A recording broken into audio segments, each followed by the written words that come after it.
الحمد لله وحده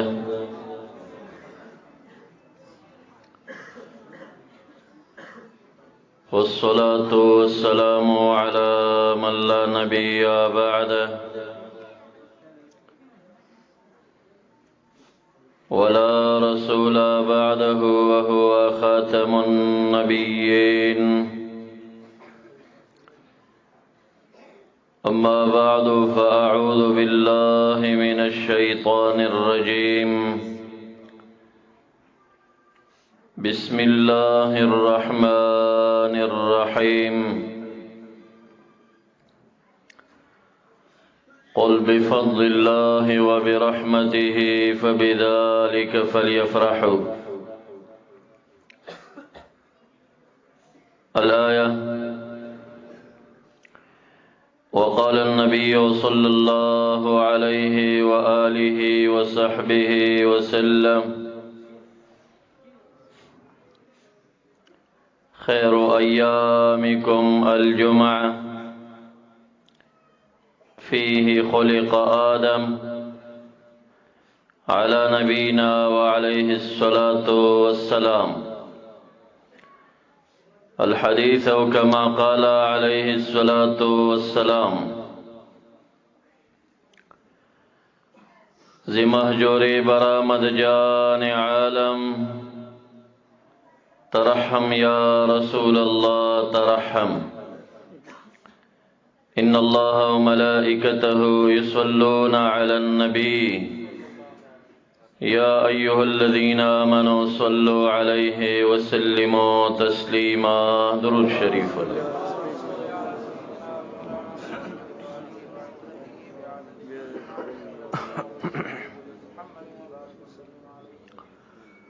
زما ډیر محترم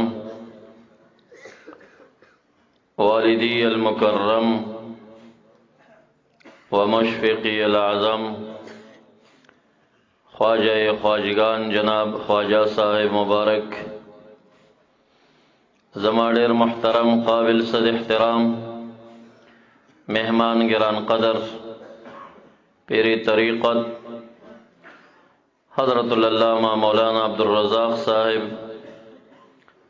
و دیگر علماء کرامو دوڑندے ددی ٹولو پا اجازت. معززو تاسو محبین تاسو عاشقان یی شدید فتنون ڈک دور کی یو سیسی جلسے سرا او یا سیسی زندآباد مردآباد سرا متعلق نہ دی بلکہ د رحمت للعالمین دیاد په یو بهترین جلسه کې راجم شوی دا د خالق العزال په خپل ځانونو باندې احسان ومني چې الله رب الجلال مونږ او تاسو ته د پاک مجلس د ناست توفیق را نصیب کړي. د عاشق زړه د کلکو نه کلک وي او د باریکو نه باریک وي. کمو حضراتو چې دې محفل کې سعی کړی ده د الله رب الجلال د رضا د پاره او د محبوب مدنی صلی الله علیه و آله وسلم د خوشحالی د پاره دا کم جلسه جوړه کړی ده، نو کې دې شي چې ډیر اغیار په دې تعنی ولګي چې چا دې کې خرچه ور کړی وي، چا قربانی ور کړی وي، چا سیناسته کړی وي، نو دا بعض اعیار ورته سبا ته بیا سوی دکانونو بازارونو کې او گاون کې چې دا خو تاسو بدعت وکړل او تاسو دې جمعواري کې څه خیر لاس ته نه دروړي بغیر د شر نه ګناهګار شوی په دې کار باندې. نو زمونږ دارونه او نیکان عاشقان او محبین د زړونو نه کلک دي، خو د عاشق زړه باریک وي، په معمولی خبره یې زړه ته درد رسیږي. زما معززو الله رب الجلال مونږ تاسو ته عقل را کړی. یو حدیث مبارک ستاسو مخ ته بیانوم چې هغه حدیث مسلم شریف، بخاری شریف او سنن ټولو راخسته. تاسو بیا د عقل نه، سوچ نه او فکر نه کار واخلئ چې تاسو د خوشحالي په نبی اکرم صلی الله علیه وسلم باندې شریعت کې وسه حیثیت لري. د جمعې ورځ د عبادت ورځ ده، د خوشحالۍ ورځ ده. هغه خلک چې میلاد منون کې خلک دي هغه یې مور کې چوټیانی کوي، عبادت ته ځان خسته کوي، خسته جامې اچي. او هغه خلک چې میلاد نه منون کې خلک دي هغه هم د ورځې ته د یو شرافت او د یو عظمت په نظر قائل. اوس د جمعې ورځې پوښتنه د شریعت نه کو چې د جمعې ورځ کې څه چل شوی دی چې دا ټول خلک د دې تعریف کوي او دې ته چوټي کوي او دکان بندي، کار پرېږدي، نوې جامې اچي. یو د خوشحالۍ او د عبادت ورځې ګڼي او په عبادت خسته کوي. مبارک فرمایي خیر ایامکم الجمعه، د جمعې ورځ تاسو په دې نور ورځو کې بهترین ورځ ده. علت د بهترۍ او د شرافت او د عظمت څه شی دی؟ فيه خلق آدم علی نبینا وعلیه الصلاة والسلام. دا فيه خلق آدم په مرتبه د علت کې د په تقدیر د لام تعلیل سره، او خیر ایامکم الجمعه دا مبتدا او خبر چې کوم دی دا جمله دعوه ده. د جمعې ورځ بهترین ورځ د پټولو ورځو کې، ولی فيه خلق آدم، وی په دې ورځ کې حضرت آدم علیه السلام پیدا شوی. په دې ورځ کې حضرت آدم علیه السلام پیدا شوی. نو د جمعې د ورځې دا فضیلت چې تیم منی او هغه منکر د میلاد منی، علت د فضیلت د پارا پیدائش د حضرت آدم علیه السلام رحمت للعالمین موږ تاسو ته بیان کړی. او دې میاشت د ربیع الاول کې د پیر په ورځ باندې امام د انبیاء او رحمت د کل عالم محمد مصطفی صلی الله علیه وسلم دنیا ته راغلی. د جمعې ورځ باندې چې کم څوک خیرات کوي نو دا بهترین عمل. د بخاری شریف حدیث دی، درې ځایه بخاری شریف کې مکرر دی. راوی د حدیث صحابی مبارک فرمایي چې د جمعې ورځ ته به موږ ډېر خوشحالېدو. ولی؟ وی مونږ به چې کله مسجد نبوي شریف کې مونځ ادا کوو واپس به را روان شو، نو زمونږ په دې لاره کې یوه زنانه صحابیه وه، او هغې زنانه به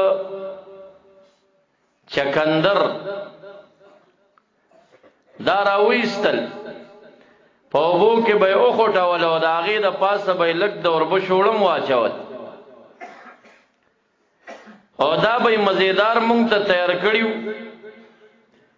نو هر د جمعې په ورځ به دغه زنانه د مانځه نه بعد دغه خیرات کولو، او مونږ صحابه کرام به چې د مسجد نه واپس شو په دغه لار به چې څومره ملګري مونږ نو د زنانه به د خیرات ته کېنولو، مونږ به دا وخوړ. نو ورځ د جمعې باندې خیرات او صدقه د صحابه کرامو معمولو. پدې کې نور عبادت چې کیږي دا یو بهترین عمل دی، خو علت د شرافت د پاره پیدائش د حضرت آدم علیه السلام جوړ شوی. او دغه د جمعې په ورځ باندې اوه بیتا د جنت نه راکوز کړی شوی هم دی. علما دلته شوبه ذکر کوي چې پیدائش د آدم علیه السلام خو یو نعمتو چې داغه د وجه نه الله تعالی دومره علمونه پیدا کړل داغه په نسل کې. خو د جنت نه راوتل خو نعمت نه دی، نو دا د جمعې د ورځې د فضیلت علت ولې وګرځید؟ نو بیرته جواب کوي چې د جنت نه د آدم علیه السلام کوزیدلو ته په ظاهري نظر مه ګوره، استحسانی نظر او په باطنی علت ورته متوجه شه. چې کله د تحقیقی نظر وکړه نو د حضرت آدم علیه السلام راوتل د جنت نه عظیم نعمت دی، ځکه چې جنت زید توالد تناسل نو، نو د غنم دانا بانشل بابا تا کچرته د جنت کې پاتې وي، نه بتوي نه بزوي نه انبیاوي نه اولیاوي علیهم السلام، هیڅوک بم نه جنت کې اولاد نه کی. نو کله یوازې د جنت نه راوته او چې کله واپس جنت ته ځینو په لکونو کروڑونو اولاد بزان سره جنت ته دننه کوي، دا یو عظیم نعمت. رحمت للعالمین به د هر پیر په ورځ باندې روژه نیوه. چاته پوښتنه وکړه علت څه بیان کا؟ فيه ولدتو، د پیر په ورځ زه پیدا شویم. نو دغه ورځ په عبادت خسته ول، دا میش په عبادت خسته کول. دا رمضان شریف کې چې مخالفین د محفل میلاد هم د ختم پشپیو پروګرام جوړی، دا ولی؟ ځکه چې پاغي کې قرآن نازل دی، شهر رمضان الذي انزل فيه القرآن، پدې کې قرآن نازل دی، ځکه دې میاشتې ته شرافت دی. دا لیلۃ القدر چې افضل ده، ولی؟ انا انزلناه فی لیلۃ القدر، د لوح محفوظ نه بیت العزت اول اسمان ته په لیلۃ القدر کې نازل شوی دی، بیا په رمضان کې نازل شوی دی. نو د قرآن عظیم شان د نزول د وجه نه دا میاشت څومره برکتی شو، څومره موږ او تاسو د عام میاشتو نه په ښه نظر ورته ګورو. او دې میاشت د ربیع الاول شریف کې صاحب قرآن رحمت للعالمین محمد مصطفی صلی الله علیه وسلم دنیا ته راغی. عرب او عجم، دیوبند او بریل، بلکې د وهابیانو سرکرده ابن تیمیہ هغه هم په اقتضاء صراط مستقیم کې وایي چې دا محفل د میلاد کم خلق جوړای د دې محبت ډیر زیات دی. مونږ د الله تعالی نه ورته د خیر کثیر امید ساتو چې الله تعالی بل اجر ورته ورکړي. نو دې محفلونو کې شکوک م پیدا کوي، یقین چې نوی انسان ته په عمل اجر نه ملاوي. کچا محفل میلادو کو د دور کې شکو د تاجر نشته. ګوري دا روزه چې تکل نسی کنه تا تاجر کله ملاويږي. من صام رمضان ایمانا واحتسابا، چې د یقین په دې خبره او چې دې کې ماته اجر دی، او کده شکیو ورکه چې اجر بوي کنه بوي بیا ورته اجر نه ملاوي. ذوق جدا خبره ده، خو تکلم به نه کوي. کذوق الاعمال ورته مکسور او مردود ښکارې ده لغه ښه یو عادت دی او ذوق دی که پچا کله کله راشي. لیلۃ القدر چا د شپې قیام وکا، من قام لیلۃ القدر ایمانا واحتسابا غفر له ما تقدم من ذنبه.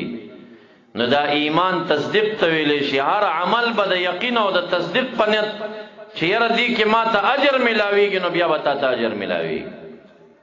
او کته خلکو شکی کړی او دې کې به اجر وي که نه به وي نو بیا ځان پکې مستړی کوه، بیا تا د پاره دې کې اجر نشته. ګوري نبی اکرم سید عالم صلی الله علیه وسلم مبارک د داسې محافل په انعقاد باندې هغه خوشاليږي، دې کې دا وی یاد کیږي. ګوري او دا اعمال ټول پیش کیږي هغه مبارک وتا، او دا محبوب دا زړګي دا د کلک او نکلک دی. ګوره خو کله کله ډیر باریک دی چې کله د مبارک بی ادبی وي او یا هغه محفل بی ادبی وي چې کم دوی ته منسوب وي، یا دا هغه یاد بی ادبی وي چې دوی ته منسوب وي، بیا دومره خفکیږي چې په معمولی خبره بیا خفوي بیا راضی کیږي درنه نه. ګوري علامه سمحودی رحمه الله دا واقعه را خسته ده چې مدینه منوره کې یو حاجی ناستو فقط د مستوته ترشوي لیو او دغه ترشو ویلو باندې د شپې ورته رحمت للعالمین مبارک صلی الله علیه وسلم راغی او په سخت لهجه ورته وایي چې تا زما د وطن بې ادبي کړې ده، زما د وطن نه رکېږه، رکشه دلته نور مه اوسېږه. او سحر کې لار ته نه رکوه چې اوس په کومه لاړ شم، دې سره به زه څه کومه، که ځم نو کم درته لاړ شم چې هلته بیا معاف شمه. چې محبوب د چا نه خفه شي الله تعالی ته خفه وي بیا. اوس چې الله تعالی او محبوب چا نه خفه شي نو بیا به کم در وي هغلته چې تا ته معافي وشي. نو معززو داسې باریک زړی دی چې یو د وطن د مستو ترشو ویلو باندې ته خفه شي. او یو روایت میں داسې هم اوریدلی دی چې دی بیا چا مامور کې چې لاړ شه حمزه صاحب ته او هغې روضې سره وجاړه، 3 شپې 3 ورځې دې کس هلته ژړل او په 3مه شپه ورته حضرت حمزه رضی الله تعالی عنہ خوب کې راغی او ورته وایي تا خو ډېره لویه بېادبي کړې ده، د محبوب د وطن مستو ته دې ترشه ویلي دي، 3 شپې مې ستا سپارش کړی دی، مبارک ته مې سوال کړی دی چې معافې کا، او هر ځل مبارک دومره غصه په جلالو نه معاف کولی، او په 3مه شپه مې سوال کړی معافې کړی ورشه وته، خو بیا د مدینې منورې مستو ته ترشه ونه وایي. ګورې هغې مبارک خفه کېږي په خپل وطن باندې. ګورې دا حالات هم هغوی ته پیش کېږي، خپلوانو ته هم پیش کېږي، مبارک ته هم د امت اعمال پیش کېږي، رب کائنات ته هم پیش کېږي. د پیر ورځ د زیارت ورځ په دې 2 ورځو خالق لا یزال ته اعمال پیش کېږي، په 2 ورځو کې نورو کې مړو خپلو مردگانو ته اعمال پیش کېږي. مبارک فرمای خپل مردگان په بدو عملونو ما زاروي، ته چې بد عمل کې استاپلار او نیکه یا مور په قبر کې چې خبر شي چې دا عمل یو هغه ډیر زیات خفای ځکه هغه حقیقت دنیا ته ورغلی.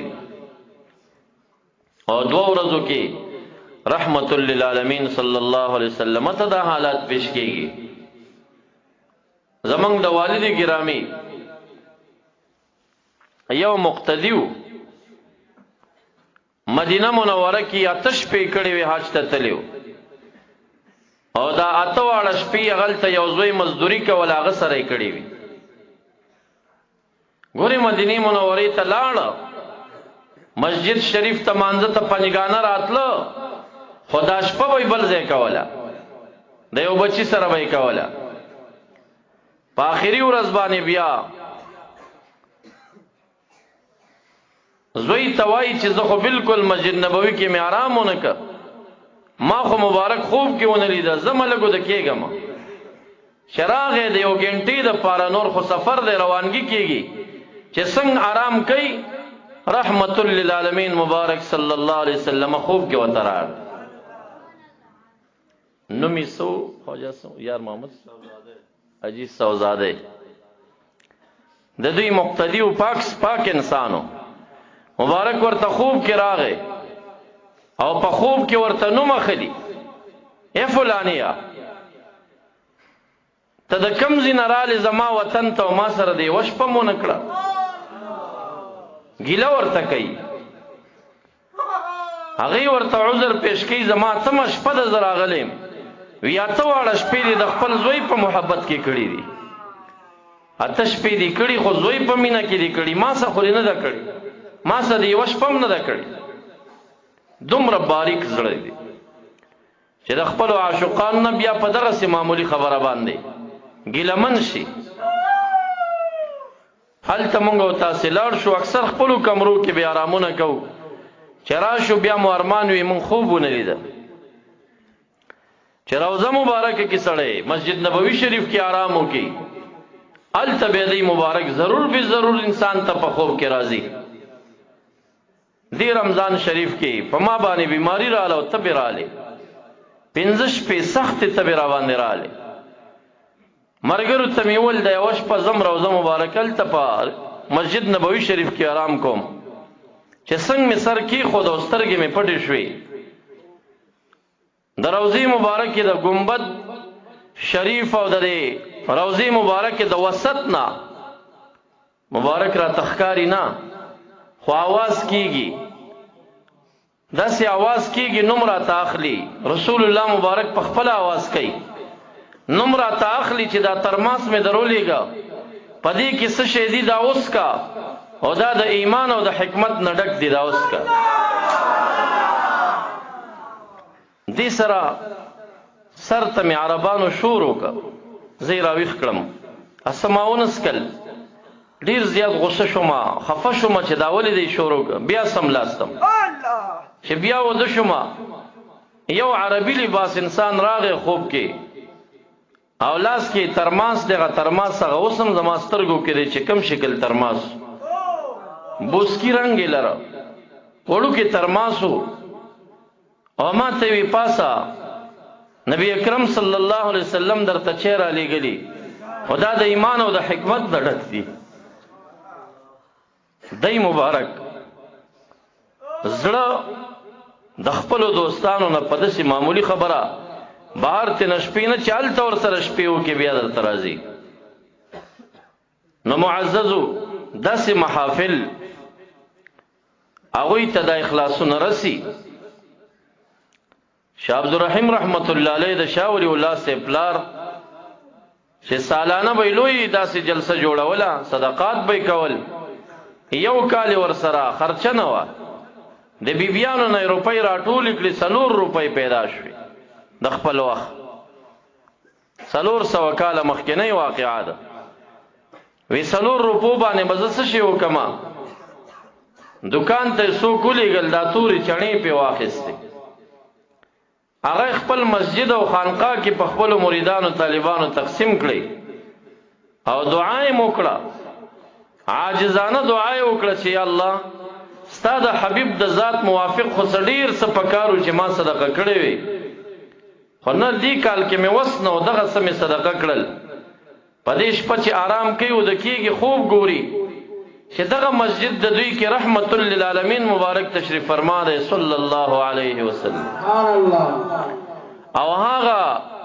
توري چڼي د رحمت للعالمین مبارک دوړن دي پرتی دي او دا خپل لاس ورکې داسې وحی داسې شین دي او زرا دن شوم ما ته نو مخلي چې عبدالرحیم ما ته بهانه د پکار ما ته اخلاص پکار دی ستا د اخلاص چڼي ما ته رسیدلې دي مخفه کېږه دی مردان ته لاړم مایارو کې یو ملکو 2-3 کالو خبره ده یا 3 کالو خبره به وي غالبا د فضل الرحمن صاحب د تنظیم صوبایي سیټ نه ودرېږي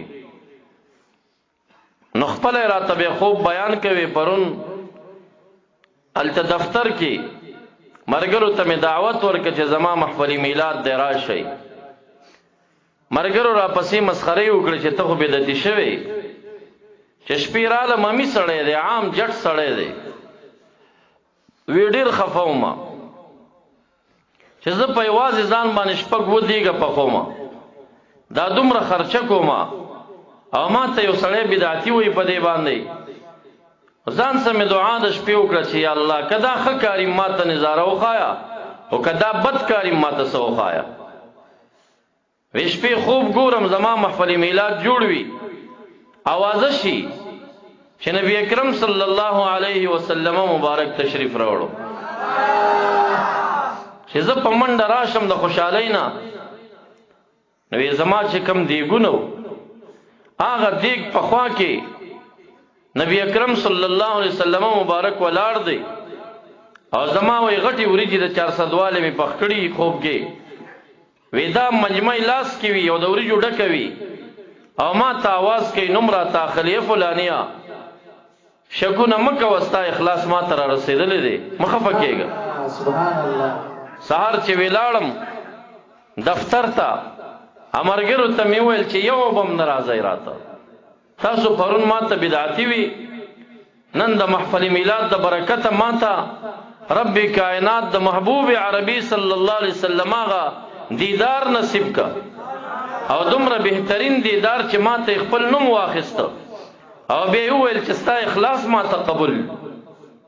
زمونږ د والد ګرامی یو مرید دی په دې بناتي کلي کې، او هغه هر کال پروګرام کوي، اوس هم پروګرام د هغې را روان دی. دیګونه په دیګمارې پاخه کړل، کور کې یو بیبي ورته وایي چې ته هر کال په دې دیګمارانو باندې را روټۍ پخې، دا ځل دا غوښه زه په خپلو لاسو پخوم چې د رسول الله مبارک صلی الله علیه وسلم په میلاد کې زه خپل د لاس خدمت وکم. اتفاقا چې خدمت یې کوو نو دا ګوته یې وسوځېده. سبا شپې ته یو صوفي خوب ګوري چې په دغه لار د بناتي کلي رسول الله مبارک صلی الله علیه وسلم روان دی. ما ورسره ستړې مشي وکړه، ما وی قربان کم خوازی تاسې؟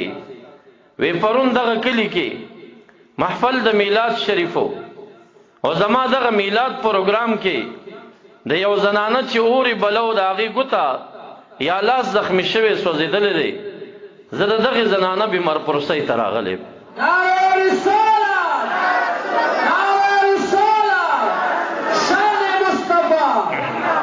معززو شکونه مه کوئ داسې محافلو کې، جلسې کولی شئ فبها ونعم، نه شئ کولی خپل کور کې لږه لږه صدقه وکئ، د دې میاشتې د راتلو د آمد یو څه اظهار تشکر وکئ، او یو چرګ، یو کیلو غوښه، 2 کیلو 5 کیلو د چوس موافق یوسئ کورونو ته، او بیا د خپل بچی په دغه ورځ چوټي ورته وکئ، کښېنئ درود شریف ووایئ، په آخره کې دعا وکئ چې الله ستا د حبیب د شان سره ډېر څه قرباني پکار وه، خو دغه مې وس کېده، او خپله بیبي سره د خپلو بچو سره په خپل کور کې وخورئ.